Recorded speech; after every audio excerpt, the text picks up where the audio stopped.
Bonsoir à tous, merci d'être là ce soir. Eh bien, un café-débat. Quelle liberté d'expression dans la France du XXIe siècle? Pour ce faire, eh bien, nous aurons un modérateur différent ce soir, Eliamine Soum, auteur, qui va présenter nos invités pour notre plus grand plaisir. Et je vous souhaite une excellente soirée. Merci donc Anne-Marie. On va aborder ce soir la question épineuse de la liberté d'expression, un sujet qui est revenu, on va dire, sous les feux de l'actualité récemment, avec donc deux invités, donc Christophe Kulikowski, qui est grand reporter, journaliste de télévision à Canal+, et vous le voyez certainement régulièrement à l'émission de Ruquier, enfin sur le plateau, puisqu'il accompagne l'invité politique, hein, c'est ça, l'invité politique, et qui a eu, notamment dans sa carrière, il a couvert la guerre d'Irak en 2003, ou la guerre ou l'invasion d'Irak. Et à ma droite, Mohamed Amiri, donc essayiste, auteur de l'ouvrage à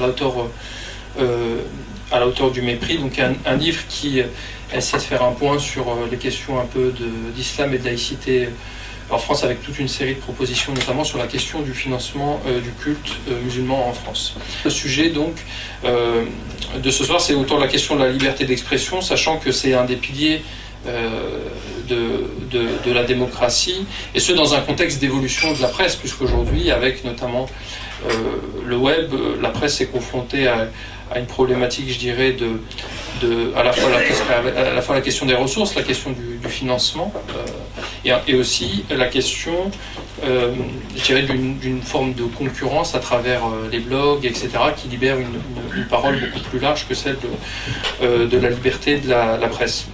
J'ai envie de vous poser une première question à tous les deux, à savoir, est-ce que vous pensez qu'aujourd'hui, la liberté d'expression est menacée en France, et par qui? Peut-être Christophe, pour commencer. Avant tout, bonjour, hein, merci, je suis content d'être parmi vous ce soir, merci de ton invitation, merci Mohamed. Je découvre un lieu d'expression sur Paris et je suis très content, même s'il y reste encore quelques places de libre, donc on espère que ça va se remplir. Ouais.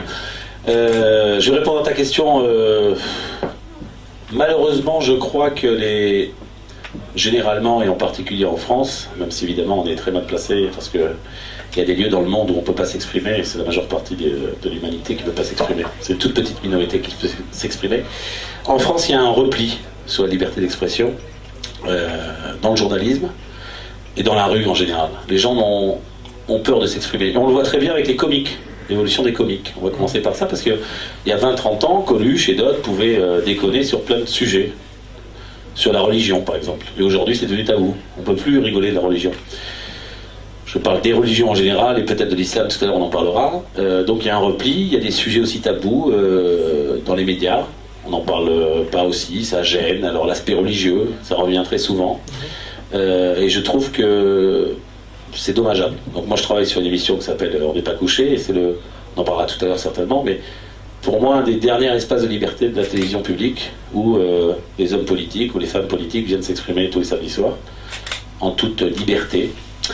Mais c'est vrai que malheureusement, on a vu les derniers événements dramatiques. Hein. Je pense à Charlie Hebdo, par exemple, qui fait de l'humour, ou fait pas d'humour, hein, qui veut se positionner sur l'islam. Je ne veux pas parler que d'islam ce soir, mais c'est vrai que c'est compliqué quand on parle de l'islam dans les journaux. Il ne faut pas stigmatiser, ça revient très souvent. Dès qu'on parle de quelque chose, on stigmatise. Ouais. Avec mon ami Mohamed, on parle souvent de ça. Voilà. Donc il y a un repli, les gens n'osent plus dire les choses. Alors les journalistes, mais les gens, alors on parle entre nous. Et ça, c'est pas bon. C'est pas bon pour la démocratie. Charlie Hebdo n'a pas été censuré. Enfin, non, n'a pas été censuré, mais il y a eu quand même des actes de violence inadmissibles contre ce journal.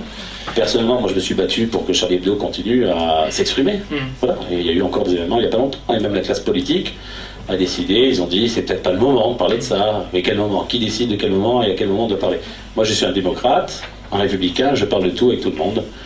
À partir du moment où, en face de moi, j'ai aussi affaire à des démocrates et à des républicains. Ouais. En ce qui me concerne. Ouais. Bonsoir à tous et à toutes. C'est intéressant ce que vient de dire Christophe, puisqu'il parle d'actes malveillants ou de violence à l'égard de Charlie Hebdo. Et on a pu lire dans pas mal de journaux, et je pense notamment au Figaro, lorsque les caricatures sur le prophète Mahomet sont sorties il y a quelques temps de cela, les locaux de Charlie Hebdo ont brûlé. Je ne sais pas si c'est à ça que tu faisais référence. mais le Figaro a fait un lien direct entre les caricatures et le saccage des locaux. Or, la justice elle-même est incapable aujourd'hui de faire ce rapport-là. Effectivement, on peut penser naïvement que ce sont les caricatures qui ont amené des voyous à brûler les locaux de Charlie Hebdo, mais la justice elle-même en France aujourd'hui est incapable de dire à quoi est dû ce saccage des locaux de Charlie Hebdo. On peut imaginer tous les scénarios, impossible. On peut imaginer tous les scénarios. Alors, on ne va pas montrer du doigt ceux qui font le lien entre les deux, puisqu'on peut le penser, mais en termes juridiques, il n'y a rien qui est défini, et il n'y a rien aujourd'hui qui peut prouver, une enquête qui est en cours, que les locaux ont été brûlés suite à l'apparition de ces caricatures. C'est ce qui pose problème un petit peu aussi aujourd'hui dans la presse. Je pense au Figaro. J'aime employer l'expression de presse de quel niveau, si vous me le permettez, parce que sur ce type d'accusation, c'est dangereux, parce que non seulement c'est faux, en tout cas c'est pas encore prouvé, et en plus ça divise la population, ça divise les gens, et ça jette la suspicion, alors que on devrait plutôt calmer les choses.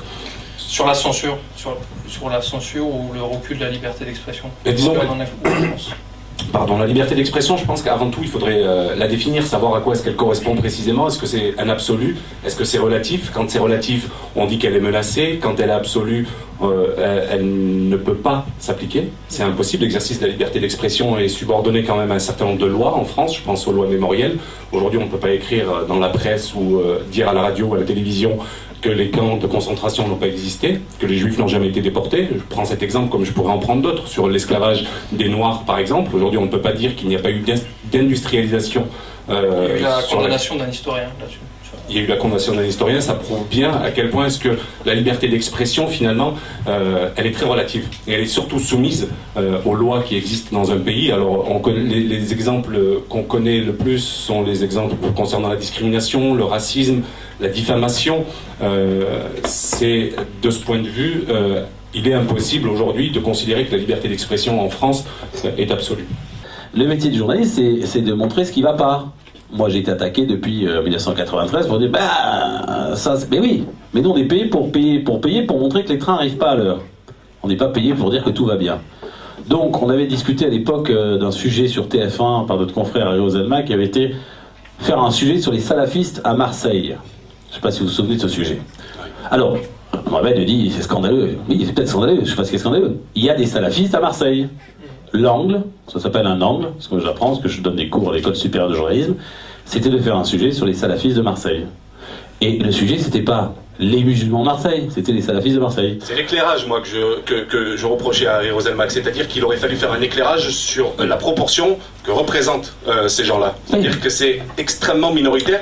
Or, cet éclairage n'a pas été fait. C'est ce que je reprochais déontologiquement à Ariel Zelma. Envoyé spécial la semaine dernière a fait un sujet sur la Tunisie. Mes amis progressistes tunisiens m'ont tous appelé parce qu'ils me regardent le samedi soir, ils savent qui je suis.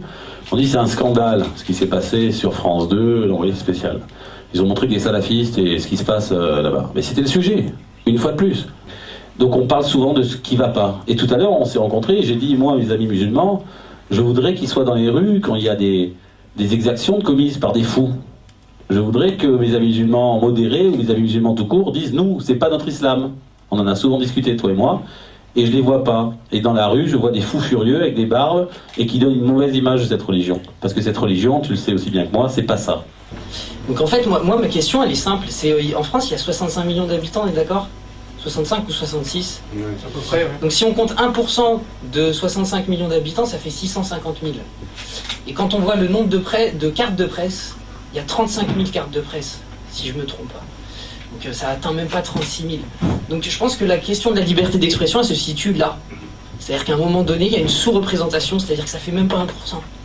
Juste, on va évoluer, je réponds à ta question.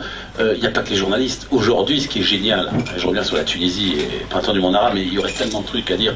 Aujourd'hui, j'allais dire, chaque citoyen peut être journaliste.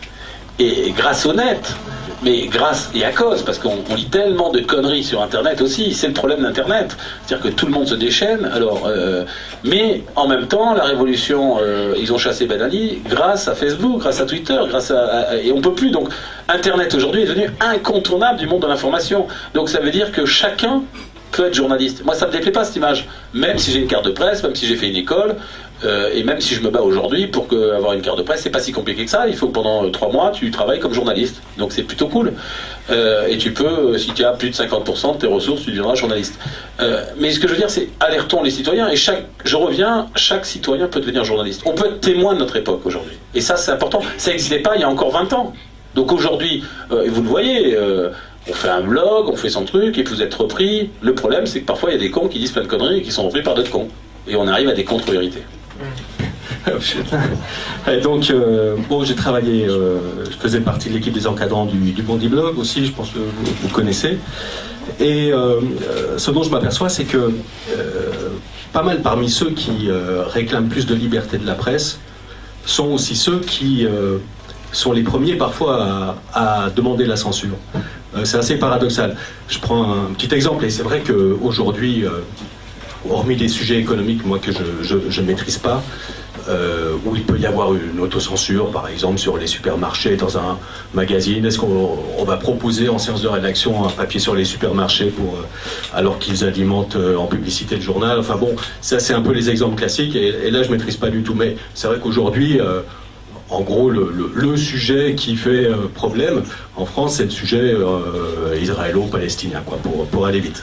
Est-ce qu'il y a des différences entre la France et la Suisse sur la question de la liberté de la presse, la censure, etc.? Fais court, hein, cher confrère, parce qu'on a un deuxième Mohamed Amiri, là, vous avez compris. Ça fait 7 minutes qu'il a le micro. Essaie de synthétiser pour tous nos amis, il y a peut-être d'autres questions. Hein, on va dire c'est la tradition. T'es pas mon prof. Non, mais s'il y a d'autres personnes qui veulent s'exprimer, parce que ça me permet de dire ça. Non, j'ai fini.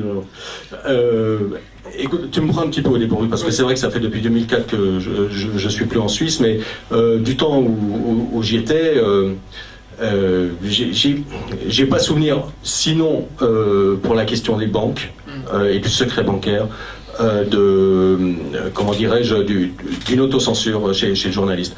Il y a un cas, je t'en parlais tout à l'heure, c'est au journal Le Temps, qui est l'équivalent du Monde qui est édité à Genève, où un journaliste spécialiste du secteur bancaire a écrit un livre pour descendre en flamme le secret bancaire. Mais il l'a pas, donc sa hiérarchie dans le journal l'a défendu, mais il n'a pas pu l'écrire dans son journal, qui est financé par des banques, par les banquiers. Donc ça fait toute une histoire, mais il n'a pas été débarqué par la suite. Donc il y a cet exemple-là, voilà. En Suisse, donc, où la presse marche quand même avec, je sais pas, 50-60% du marché publicitaire qui vient, voire plus, de l'économie privée, c'est vrai que là, il peut y avoir peut-être plus d'autocensure sur certains sujets.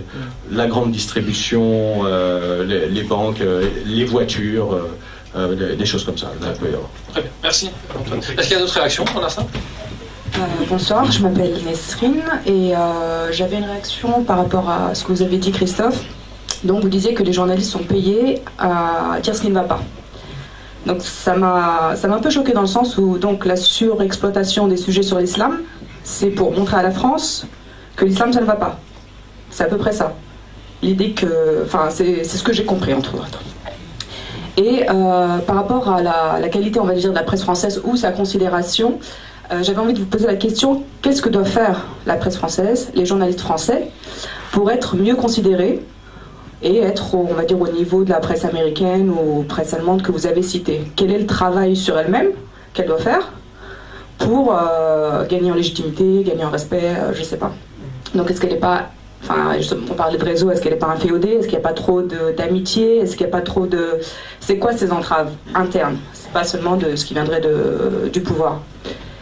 Et autre chose par rapport à ce que disait monsieur sur Mohamed Sifawi, j'avais envie de vous poser la question, est-ce qu'on vous impose vos invités dans les émissions politiques? Alors attends, parce qu'il y a plusieurs questions. La première La qualité de la presse française. Qu'est-ce qu'il faudrait faire pour l'améliorer? Ouais, alors ça c'est une vraie question. Et la considération. Ouais, ça c'est... je me suis souvent posé la question. Je sais pas d'où ça vient. Ça vient d'une autocensure des journalistes français, une tradition, j'allais dire, gaulliste dans le mauvais sens du terme. Avec une presse, je vais être méchant, à la boîte du pouvoir, avec Perfit à l'époque, voilà. Ça vient aussi, on parlait des fonctionnaires tout à l'heure, c'est pas parce qu'on est journaliste fonctionnaire, je sais pas qui disait ça, il y avait que la télévision publique à l'époque. Donc, Pour être honnête, jusqu'à il n'y a pas longtemps, il y avait un ministre d'information qui appelait directeur de chaîne pour poser des sujets. C'est M. Perfit. Donc il y a plus de liberté aujourd'hui qu'à cette époque-là. Donc c'est pas la solution. France Télévisions, aujourd'hui, même si les journalistes de France Télévisions, parce que j'étais à la rédaction pendant des années, sont plus libres que ceux de TF1 ou d'M6, c'est pas non plus la condition sine qua non. Par exemple, sur le choix des invités chez Ruquier, est-ce qu'il n'y a pas des liens avec des maisons d'édition, ce genre de choses? Non, sur les politiques, là, on travaille en toute liberté avec Laurent. Il me dit qu'est-ce que t'en penses en fonction de l'actu, il n'y a aucune pression de rien du tout. C'est Laurent qui décide et j'exécute, si je fais simple. Et c'est plus compliqué que ça, puisqu'avec Laurent, on a un commun accord, on voit qui fait l'actu et qui nous intéresse. Et par exemple, depuis le début de la saison, Laurent a décidé d'inviter des politiques moins connus. Je voudrais juste intervenir sur ça, si tu le veux bien. Parce qu'on en a discuté tout à l'heure avec Christophe et je partageais cet avis-là. Finalement, quand on écoute le juge samedi soir, on peut penser que tous les musulmans sont potentiellement des terroristes et qui sont tous dans l'art de la dissimulation et qui peuvent porter une ceinture explosive ou passer à l'acte. Et c'est le manque d'éclairage qu'il y a eu dans son explication que j'ai dénoncé et dont je parlais tout à l'heure à Christophe, c'est que personne sur le plateau n'a dit mais attention, partant de ce principe-là, on peut considérer que les 4-5 millions de musulmans en France se dissimulent en préparation d'une attaque terroriste. Et on s'est plus ou moins rejoint là-dessus. C'est vrai qu'il aurait dû y avoir un éclairage. Et il a eu peut-être de un rappeler discours qui était très partisan. Ouais. Il a eu un discours très partisan. Ça, je te rejoins parfaitement là-dessus. C'est une ironie du sort assez amusante, puisque tout à l'heure, on en a discuté avec Christophe. Mais je voulais aussi revenir sur ce que disait Karine tout à l'heure, sur l'islam et le sujet qui revient en permanence. Je ne pense pas que ce soit la récurrence du sujet qui dérange. Effectivement, la société française est en train de changer. Il y a de plus en plus de musulmans, ils sont de plus en plus visibles. Enfin, il n'y en a peut-être pas de plus en plus, mais en tout cas, ils sont de plus en plus visibles. Du XXe siècle, exactement. Colonial c'est pour ça que j'ai rectifié. Ils sont de plus en plus visibles. Le fait qu'on traite la question n'est pas le problème. C'est comment on traite la question. C'est surtout ça le problème. Il y a un prisme négatif en permanence. D'accord, on n'est pas là pour dire que les trains partent à l'heure, mais exactement. Prendre des choses extra-minoritaires, monter en épingle des affaires qui n'en sont pas. Et puis des couvertures choc qui affolent, des couvertures choc qui affolent les gens. Ouais. C'est vrai qu'aujourd'hui c'est le cas et qu'on ne traite pas l'islam sous un angle de société, véritablement. C'est plus vendeur de dire vendredi à la mosquée, c'est rien passé, donc c'est vrai que c'est... C'est pas l'histoire de vendeur ou pas vendeur, vraiment. Après, je suis journaliste, on est deux confrères, c'est pas... Nous, on est là pour la des faits, hein, je le redis. Alors, c'est pas plus vendeur ou pas plus vendeur. Effectivement, aujourd'hui, il y a un problème de terrorisme international, représenté par une frange minoritaire, peut-être, je suis pas spécialiste, il faut demander à Malek Chebel ou des spécialistes, qui, au nom d'Allah, font des choses horribles. On va pas les inventer. Mais moi, j'ai entendu des discours autour de moi... sur le World Trade Center, des gens intelligents qui m'ont dit que ce sont les juifs qui ont organisé ça. Je l'ai entendu. La même chose au Brésil, moi je travaille avec un journal brésilien, on entend donc voilà, donc Mohamed Merah, on en a parlé tout à l'heure, il a fait des trucs affreux au nom de l'islam. Je ne dis pas que c'est l'islam, au nom de l'islam. Les gens, les fous furieux qui lapident des femmes au Mali, ils le font au nom du prophète. Aujourd'hui, il y a une intervention militaire pour jeter ces messieurs, et encore je suis poli, pour les jeter de je sais pas où, du reste, et je sais pas où ils vont aller. Bon, ben c'est un problème, ces mecs-là, ACMI, c'est au nom de l'islam. Donc tous ces gens-là, ça fait beaucoup. On n'est pas en train, c'est pas les journalistes qui créent, c'est comme, pour parler d'autre chose, les voitures brûlées. Moi j'étais pour, Sarko a pas voulu, mais c'est pas, combien de fois j'ai eu des dîners en ville, oui les journalistes vous parlez, mais c'est pas les journalistes qui brûlent les voitures. Et je vais vous dire une chose, les voitures, elles brûlent le 31, avec ou sans les journalistes. Sachez-le. Je voulais prendre deux affaires qui ont impacté beaucoup sur les réseaux sociaux, du coup.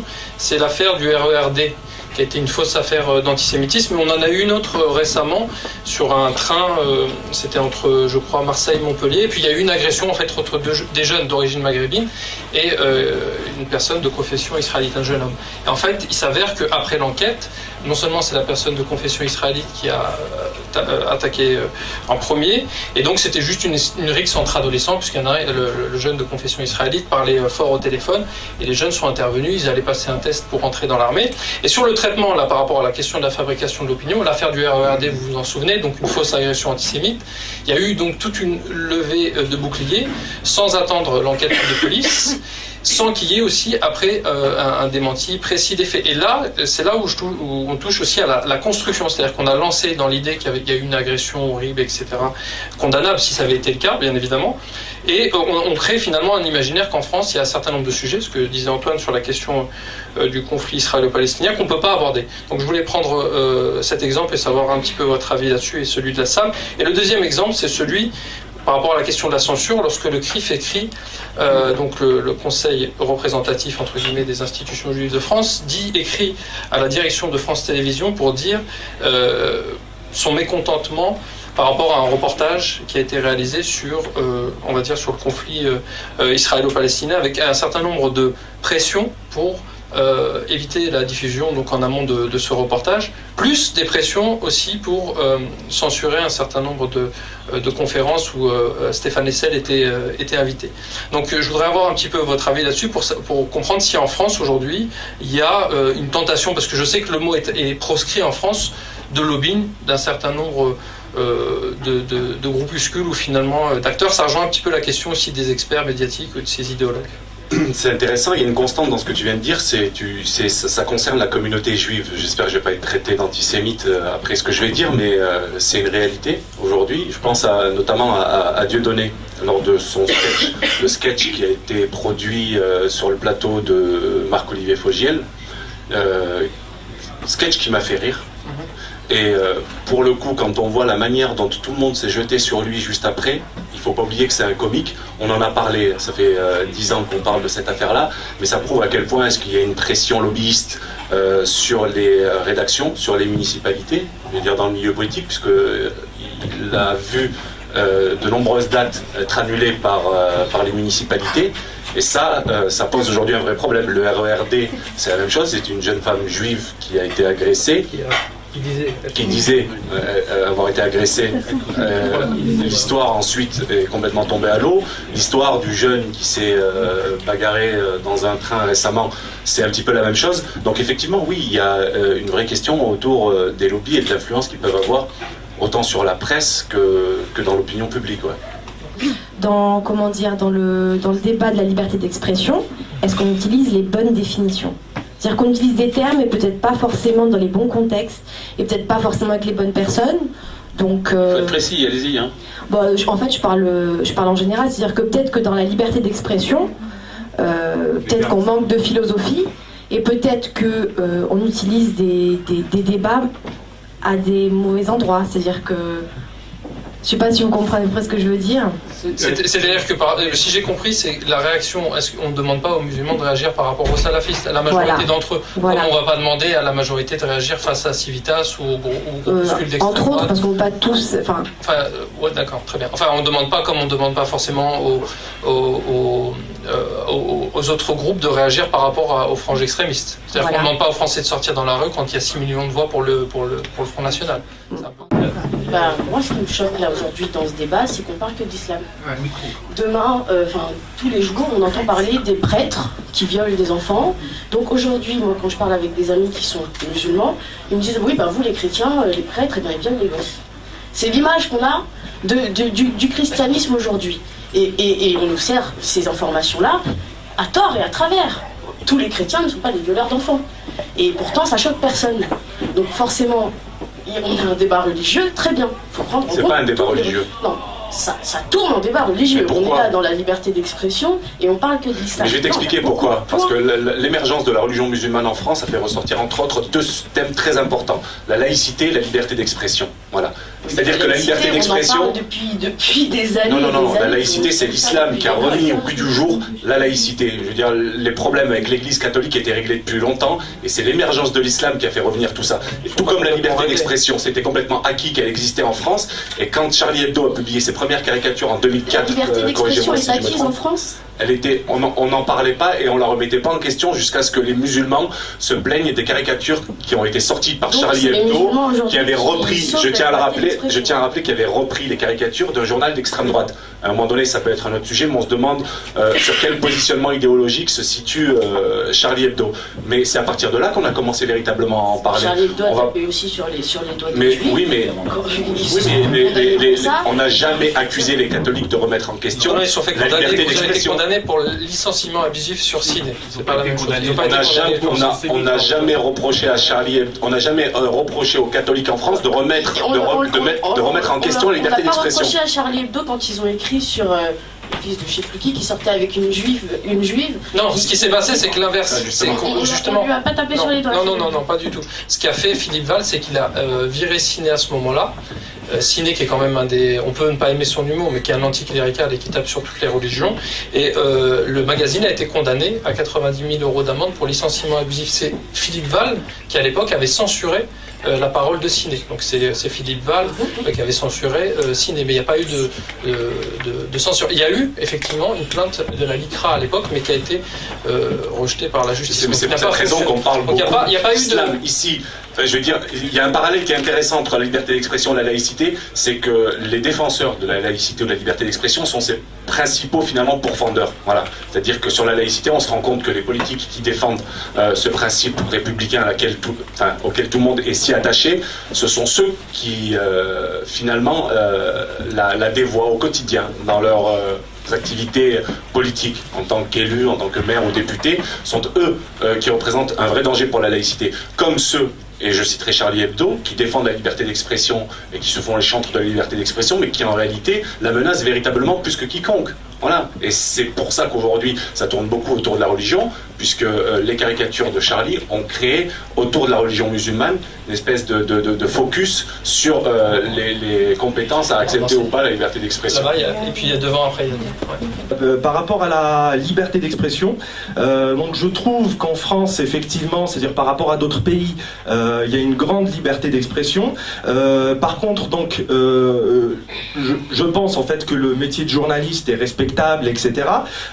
Donc par rapport à ce que vous disiez tout à l'heure, comme quoi c'était un peu la recherche de la vérité. Donc c'était réellement exposer aux gens et dire la vérité, ce qui se passe, de ce qui se passe pas, etc.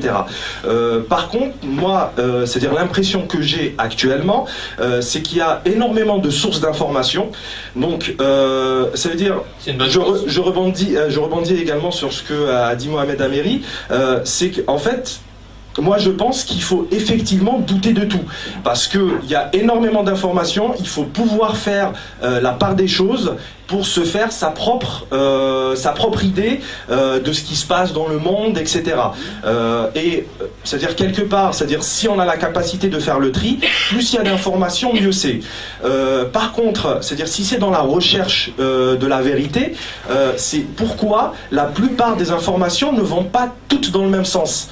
C'est-à-dire des fois on peut trouver le journal sur France 2 ou le journal sur BFM TV, etc. qui traite exactement du même sujet, mais on en sort avec des conclusions complètement différentes. Et t'as un exemple sur cette question-là, parce que c'est intéressant ce que tu dis, mais est-ce qu'il y a un exemple ? Là, j'aurais pas d'exemple concret. Mais c'est ça aussi. Ça c'est un manque d'argument. Oui, mais il faut être factuel aussi, parce que quand on avance quelque chose, un argument pareil, à la limite, c'est-à-dire, je peux citer un petit exemple où, en fait, il y avait une polémique par rapport à un reportage qui était passé sur France 2 où on avait interviewé, je crois, c'était des djihadistes, on va appeler ça comme ça, des terroristes en Afghanistan, où ils avaient interviewé. Où comment dire, c'est-à-dire les sous-titres sur France 2 et je ne sais pas, je crois que c'était sur TF1, n'étaient pas exactement pareils. Est-ce qu'ils étaient vraiment différents ? Ils étaient complètement différents, c'est-à-dire c'était réellement, c'est-à-dire ça avait fait polémique. Je ne sais pas si ça vous dit quelque chose ou pas, mais là il y avait eu un gros débat dessus. Et donc aussi autre chose, c'est par rapport à, je suis pas complètement d'accord avec la question de la sensation. C'est que maintenant, c'est-à-dire ce qui est vendeur, c'est vraiment la sensation. Il y a beaucoup d'articles qui sortent, etc. Le buzz, exactement. Il y a beaucoup d'articles qui sortent, etc. Donc on parlait de preuves tout à l'heure. C'est les journalistes, des fois, enfin, c'est-à-dire je ne généralise pas, hein, mais on le fait tous.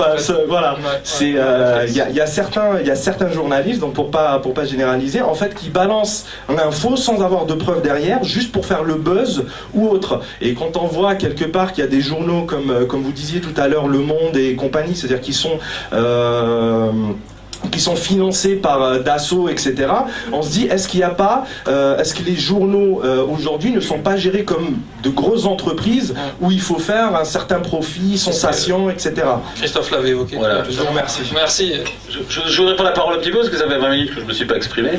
Je voudrais répondre un petit peu, on n'est que deux journalistes dans cette salle. Non, il ne faut pas que tu crois vraiment réellement que les journalistes balancent des infos comme ça pour faire le buzz. Oui, ça tu peux retrouver des abrutis sur internet On parlait tout à l'heure avec un autre jeune, pourquoi c'est compliqué d'être journaliste, parce qu'on te demande d'avoir un minimum de déontologie. Voilà, quand tu fais ce métier-là, donc tu balances pas, je me permets de te le dire, hein, parce que je suis journaliste, on est deux. Voilà, moi, concrètement, et je pense que mon confrère aussi, on n'a jamais balancé des infos comme ça pour faire le buzz, en ce qui nous concerne. La vérité, c'est compliqué. C'est quoi la vérité? Qui a la vérité? Et de quelle vérité parles-tu? Tu vois, c'est beaucoup plus compliqué que ça. On va prendre un petit peu de hauteur pour parler de la guerre d'Algérie, tu vois, parce que comme ça on reste neutre. D'un côté, le FLN, bien sûr, le FLN, d'un côté c'était des libérateurs, tu vois, et de le côté de la presse française, enfin c'était plus compliqué que ça, c'était des terroristes, tu vois. Donc en fonction d'où on est, c'est pas la même vérité. Mais j'étais un petit peu choqué sur ce que tu as dit tout à l'heure sur l'autre fou furieux là en Algérie, Monsieur Malboro, comme tu dis, qui a tué des gens de sang-froid et enfin, on condamne ces gens, il n'y a même pas à discuter de savoir si c'est bien ou c'est le bon islam ou le mauvais islam, quoi. La question du traitement journalistique, et là j'ai une question pour vous. Ma question c'est, est-ce que pour vous c'est normal que, vous l'avez dit, vous êtes là pour apporter des faits, est-ce que quelque chose qui, et Amine a donné les chiffres, donc les actes terroristes, d'islamistes, terroristes musulmans, interprétés au nom de l'islam, soit seulement 3% des actes terroristes en Europe, est-ce que vous trouvez normal que on est, enfin je veux dire, chaque semaine on a une émission sur, enfin je veux dire, moi en tant que musulman c'est quand même magnifique, je suis présent dans les médias chaque semaine. Donc est-ce que pour vous ça c'est normal? Est-ce que pour vous c'est normal que quand on parle de terroristes islamistes ou d'autres actes, le traitement ne soit pas le même? Il suffit de prendre l'exemple de Breivik, c'était au Danemark. On n'a pas eu d'émission qui s'est posé la question de est-ce que tous les Danois, hommes de 35 ans blonds, sont potentiellement un danger pour notre société? On ne s'est pas posé cette question-là. Quand c'est un acte au nom de l'islam ou autre, etc., on se pose la question de... Enfin, on a tendance à essentialiser, c'est une réalité. Vous avez mal compris. Alors, en fait, je vais répondre, hein, si c'est possible de répondre rapidement pour tout le monde. Voilà. Alors, effectivement, sur les actes terroristes, ce que je veux dire par là, c'est quand même, on parle dans le spectaculaire, mais dans le bon sens du terme ou le mauvais. C'est vrai que quand M. Malboro intervient et qui kidnappe, combien ils étaient dans l'usine? 700. C'est sûr que c'est un retentissement international, ce qu'a très bien compris. Vous voyez ce que je parle du traitement. Non mais je parle du traitement. Vous dites ça fait que 3% globalement. Oui, quand le World Trade Center. Je parle du traitement, je parle de l'Europe. Tout à l'heure, vous parlez que de l'Algérie ou de l'Algérie. Non, mais je vous parle du traitement. Non, on parle des États-Unis. Non, mais moi là, je vous parle de la France. En plus, je vous donne des exemples de France. Vous parlez d'Algérie. Parlez-moi de la France, si vous voulez. Et dites-moi si on regarde la réalité française, le traitement est objectif. C'est ça ma question. Mais la question ne doit pas se poser comme ça. Déjà, l'objectivité, elle est compliquée. C'est aussi, on va pas faire de la philosophie, mais c'est très compliqué l'objectivité. Voilà. Quand Mera, on parle de la France, alors ça représente 0, je sais pas, c'est un fou Mera pour moi. Je sais pas, je le connaissais pas. Mais ce qu'il fait là, évidemment qu'on en parle beaucoup. Et je vais même vous dire une chose, je pense qu'on n'en a pas parlé assez. Ah mais c'est quoi la question là? Désolé, c'était pas ma question. Je sais pas, c'est possible, je regarde pas CBS mais... Ma question, je vais la répéter parce qu'après faut pas que ma question c'est, est-ce que le traitement de l'affaire Mera au regard d'autres affaires qui existent en France également, et ne serait-ce que la Corse, est pour vous objectif et normal et digne d'un travail de journaliste? C'est ça ma question. Est-ce que digne d'un travail de journaliste? Bon, moi j'ai pas traité l'affaire Mera, je bossais pas sur l'affaire Mera. Je dis que l'événement Mera, c'était pour moi, journaliste, mais pour moi citoyen, enfin je sais pas, d'autres personnes sont là, effectivement c'est du jamais vu. Chacun est libre de faire ce qu'il veut, c'est ça qui est fantastique dans une démocratie. Les gens qui veulent se nourrir d'informations, ils se nourrissent. Il y a des gens qui regardent la gaffe, même s'il n'existe plus, d'autres qui regardent Arte. Il y a dans la presse, de l'extrême gauche à l'extrême droite, moi je le conseillerais à tout le monde, ça coûte très cher malheureusement, parce que plus personne ne lit les journaux, c'est de lire beaucoup de quotidiens, plusieurs hebdos, de regarder Arte, parce que sur la chaîne, et puis découvrir le Câble, parce que le Câble, il y a des chaînes de merde, mais il y a des chaînes fabuleuses, et donc il y a un prisme très très très large. Donc moi j'invite tout le monde à regarder un maximum de journaux, d'écouter la radio, toutes formes de radio et toute forme de chaînes de télévision, parce que ça enrichit. Voilà, et même pour ceux qui parlent anglais, de regarder les chaînes anglo-saxonnes, et ceux qui parlent l'arabe, il y en a certainement. Regardez Al Jazeera, c'est intéressant, Al Jazeera, le Qatar, on n'a pas parlé du Qatar avec la liberté d'expression, je pense que ce sera peut-être quelle belle transition pour un prochain débat. Bon, merci à vous, merci Christophe, merci Mohamed Ameri, merci Anne-Marie. On peut s'applaudir ou non? Oui, bien sûr.